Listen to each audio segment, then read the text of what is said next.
Assalamualaikum warahmatullahi wabarakatuh. Kami di sini dari kelompok 8 Ekonomi Syariah 5G akan menjelaskan hasil diskusi kami mata kuliah Ekonomi Perpajakan yang bertema pajak dan efisiensi. Sebelum masuk ke materi, izinkan kami untuk memperkenalkan diri.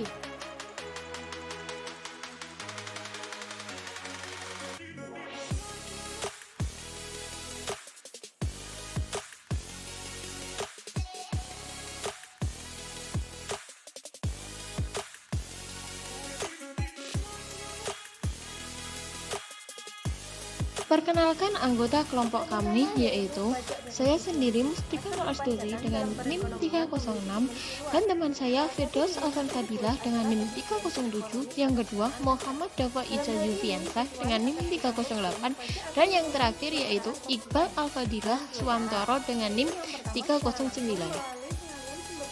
Dari seseorang ke pemerintah. Sedangkan cara yang kedua secara tidak langsung melalui peningkatan harga atas barang atau komoditi yang dikenakan pajak. Pertama ini menimbulkan income effect langsung, sedangkan cara kedua meningkatkan back income effect secara tidak langsung dan substitution effect mengikuti perubahan harga yang terjadi. Selanjutnya, hilangnya efisiensi atau efisiensi loss akibat pengenakan pajak adalah akibat adanya penurunan kesejahteraan masyarakat sebesar pajak yang dibayar. Atas alasan ini, hilangnya efisiensi biasanya dianggap sebagai tanggungan beban atau excess burden pajak atau bisa disebut dengan deadweight loss. Perlu diketahui bahwa excess burden muncul semata-mata karena pengenaan pajak. Relatif berakibat perubahan atau penyimpangan harga atas barang yang dikenakan pajak dan barang yang tidak dikenakan pajak. Oleh karena itu, pajak langsung yang secara teoritis tidak mengubah harga tidak menimbulkan excess burden. Maka dapat ditarik dua kesimpulan atas pemahaman ini. Pertama adalah meskipun permintaan konsumen atas barang-barang yang dikenakan pajak tidak dipengaruhi oleh perubahan pajak atas harga konsumen atau kurva permintaan barang yang dikenakan pajak adalah vertikal, pajak bisa membawa kehilangan efisiensi karena dorongan relatif perubahan harga. Sedangkan yang kedua adalah apabila semua barang dikenakan pajak dan dikenakan pajak dengan tarif yang sama, maka relatif tidak ada perubahan harga dan karenanya tidak ada excess burden yang terjadi. Yang selanjutnya yaitu mengukur hilangnya efisiensi. Untuk memudahkan mengukur tanggungan beban atau excess burden, diumpamakan satu barang yang dikenakan pajak digunakan model the doubled Marsh ball. Dalam gambar notasi D menunjukkan kurva permintaan konsumen untuk barang X, di mana X0 adalah jumlah permintaan dengan harga awal P0 tanpa pajak.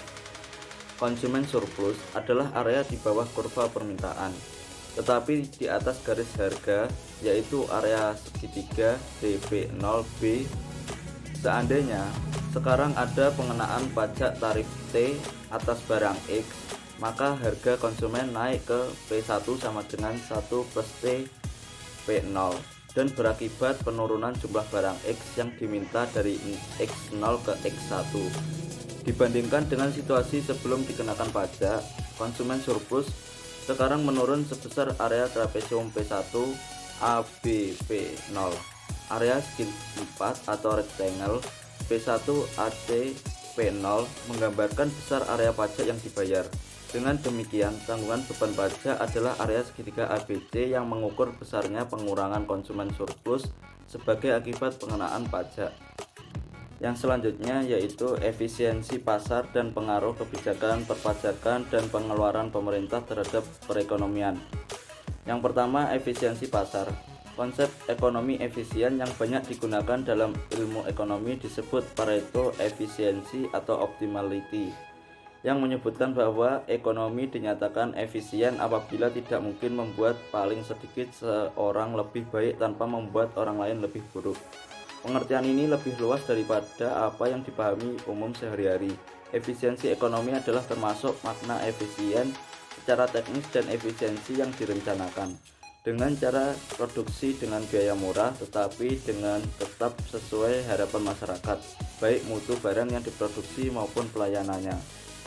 Yang kedua, alokasi. Hampir semua kebijakan pemerintah berimplikasi pada pengalokasian sumber daya. Dengan perkataan lain, harga barang dan jasa yang diproduksi dalam suatu kegiatan ekonomi bisa berubah sebagai akibat kebijakan pemerintah. Apabila pemerintah mengeluarkan uang untuk membangun pesawat tempur, maka diperlukan pengalihan sumber daya tenaga dan modal dari produksi barang dan jasa. Dengan demikian, sumber daya ekonomi perlu dialokasikan kembali, sehingga semakin banyak pesawat tempur diproduksi, maka semakin sedikit barang-barang dan jasa-jasa tersedia. Yang ketiga, distribusi. Dalam beberapa masa, sistem perekonomian membuat barang dan jasa tertentu yang dikonsumsi penduduknya. Tidak hanya jumlah barang-barang dan jasa yang menjadi pilihan, tetapi juga cara mendistribusikannya di antara masyarakat.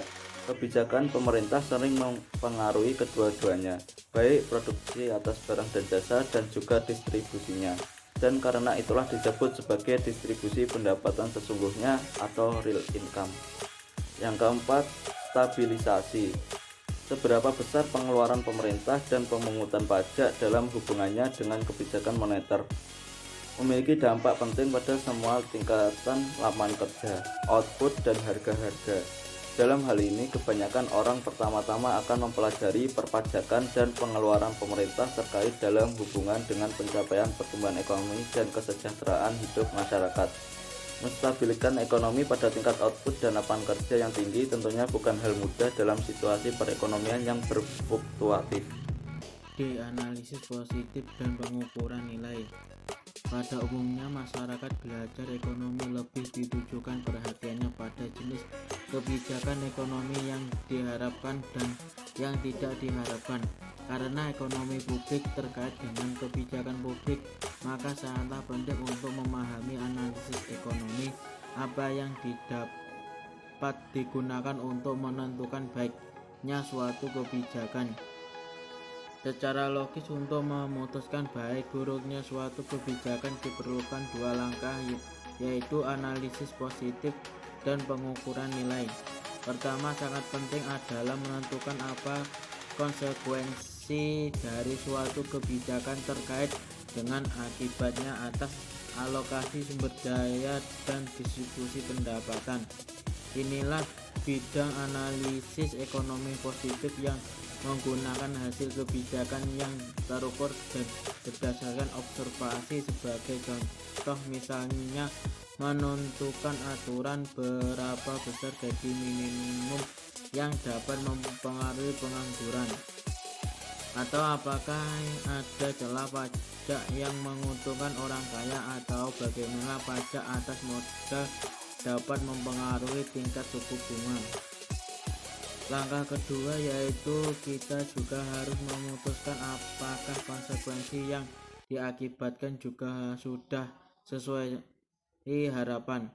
Dalam hal ini diperlukan seseorang yang dapat membuat penilaian yang subjektif yang disebut pengukuran nilai untuk menentukan apakah suatu konsekuensi dari suatu kebijakan itu sudah sesuai harapan.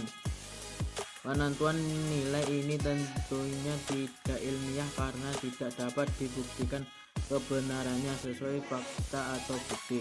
Misalnya, percaya bahwa distribusi pendapatan yang lebih adil sudah sesuai harapan adalah contoh dari suatu pengukuran nilai. Masyarakat mungkin setuju bahwa kebijakan pemerintah itu memberikan keadilan yang lebih baik, tetapi masyarakat lainnya dapat berpendirian lain dan berpendapat hasil tidak sesuai harapan. Dalam hal ini pengukuran nilai berbeda. Kriteria untuk penilaian kebijakan. Secara umum diketahui bahwa penilaian dari suatu kebijakan publik haruslah berdasarkan atas pengukuran nilai dari suatu akibat yang ditimbulkan. Beberapa jenis pengukuran banyak digunakan dalam menilai kebijakan publik yang tentunya dapat membantu, walaupun diketahui penilaian kebijakan ini memenuhi persyaratan sebagai pengukuran nilai yang tidak bisa diharapkan hasilnya sesuai yang diinginkan. Tetapi pengukuran ini secara luas digunakan dan karenanya penting untuk dimengerti kekuatan dan kelemahan masing-masing. Mungkin kriteria yang banyak digunakan dalam perubahan kebijakan adalah masalah keadilan atau kewajaran. Umumnya dirasakan bahwa dampak dari suatu kebijakan pemerintah harus wajar, pantas, adil bagi masyarakat. Persyaratan ini keunggulannya adalah dapat diterima oleh hampir setiap orang, tidak seorang pun menginginkan keadilan sebagai sesuatu yang diharapkan. Namun sesungguhnya adalah sulit menentukan dengan pasti apa yang dimaksud dengan adil itu. Meskipun setiap orang setuju dengan keadilan, tapi hanya sedikit yang memberikan penilaian yang sama. Beberapa contoh dapat menggambarkan sulitnya membuat penilaian atas adil itu. Misalnya, apakah aturan upah minimum sudah adil?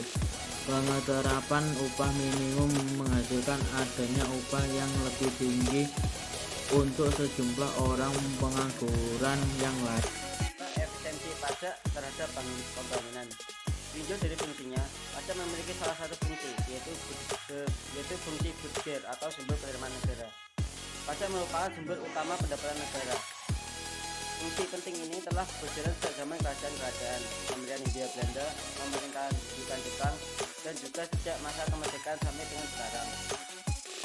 Pentingnya, fungsi pajak ini merupakan kaidah universal di berbagai negara, bahkan dari zaman ke zaman.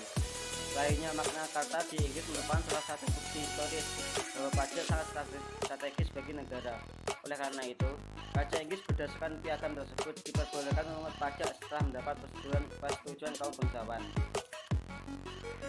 Di negara demokrasi, di mana kedaulatan berada di tangan rakyat, pemungutan pajak harus terlebih dahulu memperoleh persetujuan rakyat atau persetujuan wakil rakyat. Terhadap Undang-Undang Pembangunan Nasional, menurut Pasal 1 Undang-Undang Nomor 25 Tahun 2004 tentang Sistem Perencanaan Pembangunan Nasional, adalah upaya yang dilaksanakan oleh semua komponen bangsa dalam rangka mencapai tujuan negara. Definisi ini menjelaskan bahwa aktor pembangunan bukan hanya pemerintah, melainkan tanggung jawab seluruh komponen bangsa. Menurut penjelasan Undang-Undang Nomor 17 Tahun 2007 tentang Perencanaan Pembangunan Jangka Panjang Nasional tahun 2025 sampai 2025, pembangunan nasional adalah rangkaian upaya pembangunan yang berkesinambungan yang meliputi seluruh aspek kehidupan masyarakat, bangsa, dan negara.